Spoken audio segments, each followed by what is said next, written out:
Quand on s'intéresse d'à peu près à la santé cellulaire, il y a deux noms qui reviennent très souvent ensemble, le NAD+, et le coenzyme Q10. On les voit partout en duo, mais la vraie question c'est pourquoi? Est-ce que c'est juste une bonne idée marketing, une sorte de combo bien ficelé pour vendre des produits, ou est-ce qu'il y a une vraie raison scientifique, une logique biochimique profonde derrière cette association? C'est exactement ce qu'on va décortiquer aujourd'hui.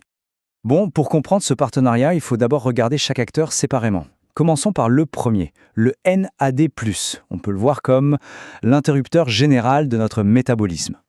Alors le NAD+, qu'est-ce que c'est exactement? Son nom complet, c'est nicotinamide adénine dinucléotide. Mais en simple, c'est une coenzyme, une petite molécule absolument vitale pour que nos cellules puissent fonctionner correctement.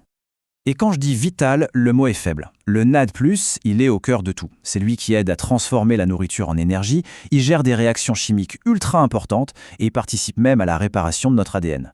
Le truc, c'est que sa quantité n'est pas illimitée. Et avec l'âge, ses niveaux baissent. C'est un fait. Ce qui a bien sûr un impact direct sur l'efficacité de nos cellules. Pour que ce soit bien clair, on va prendre une analogie toute simple. Imaginez une cellule qui manque de NAD+. C'est un peu comme avoir une super voiture de sport avec le plein d'essence, mais sans la clé pour la démarrer. Le NAD+, c'est cette clé de contact. Sans lui, le moteur ne se lance même pas. Mais voilà, le truc, c'est que mettre le contact, ça ne suffit pas pour avancer. Ok, le moteur est allumé, le processus est enclenché, mais est-ce que l'usine se met vraiment à produire quelque chose? Eh bien, c'est là qu'intervient notre deuxième molécule.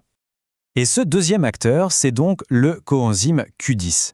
Si le NAD+, est la clé qui met le contact, le CoQ10, lui, c'est la pièce maîtresse qui va permettre de convertir cette impulsion en véritable énergie. Son rôle est limpide. Le NAD+, a lancé la machine et maintenant c'est au CoQ10 de prendre le relais pour que l'énergie finale, ce qu'on appelle l'ATP, soit réellement fabriquée. Si on décompose le processus, ça donne ça. Étape 1, le NAD+, active le métabolisme. Étape 2, le CoQ10 se met au travail. Il agit comme un transporteur, un peu comme un courrier, qui va déplacer des électrons le long de la chaîne de production dans nos mitochondries. Et c'est ce transport qui, à l'étape 3, aboutit à la création d'ATP, le carburant de nos cellules.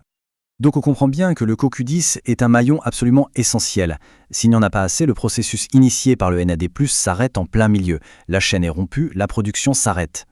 On a donc nos deux joueurs, le NAD+, qui donne le coup d'envoi, et le CoQ10 qui s'assure que le match aille jusqu'au bout et qu'on marque des points, de l'énergie.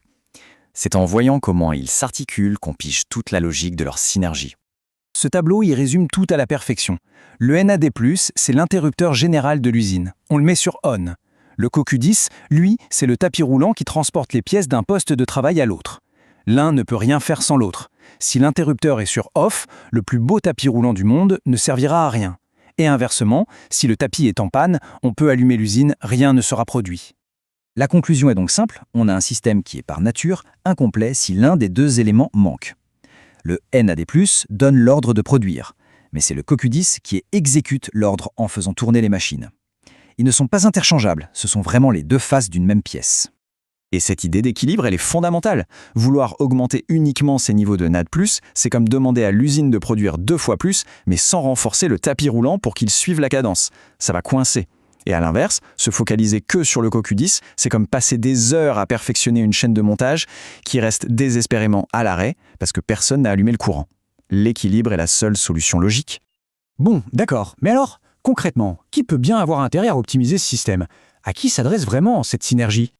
Eh bien, cette approche peut être intéressante pour pas mal de monde, notamment les personnes de plus de 40 ans, tout simplement parce que c'est l'âge où les niveaux naturels de ces deux molécules commencent sérieusement à décliner. Ça peut aussi concerner celles qui ressentent une fatigue qui s'installe, ou encore les gens qui sont dans une démarche de bien vieillir réfléchie. Et bien sûr, tous ceux qui ont une activité, qu'elle soit intellectuelle ou physique, assez intense. Mais attention, il est super important de bien comprendre l'objectif. On ne parle pas ici d'une stimulation artificielle du genre un coup de fouet comme avec un excitant, non. Le but, c'est de soutenir les mécanismes qui existent déjà dans le corps. C'est de l'aider à faire ce qu'il sait faire, mais de façon plus fluide, plus efficace. On ne force pas la machine, on l'huile. Finalement, pour conclure cette petite analyse, cette citation résume tout.